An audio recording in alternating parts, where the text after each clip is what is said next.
tere, noored tartlased! Kuhu jooksete nüüd? See olen mina ju, Tartu Vaib. Iga kord sama jama. Tere, tartlane ja kõik Tartu sõbrad. Ma tean, et me pole näost näkku kohtunud, aga olen üsna kindel, et sa oled minu olemasolu tajunud. Siin ja siingi ning tegelikult igal pool Tartus. Olen ju alati olnud ja jään ka edaspidi. Muidugi ainult juhul, kui te ei unusta minu eest hoolt kanda. Näiteks Tartu arengukavas 2035.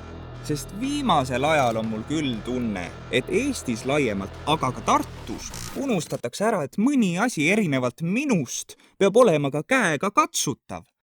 Meil on vähe tolku vaevu tajutavast õpetajast, nähtamatutest näitlejatest, teisele ametile suundunud muusikutest, tühjadest muuseumi seintest, olematust huviharidusest või vaid mõttetasandil eksisteerivast südalinna kultuurikeskusest.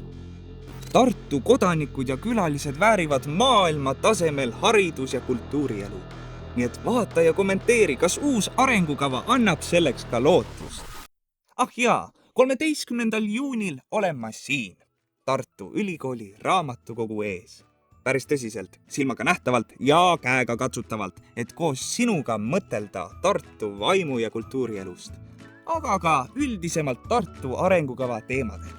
Ja Atlantise majas näeb arengukava lavastuslikku esitlust. Uuri lisa Tartu kodulehel.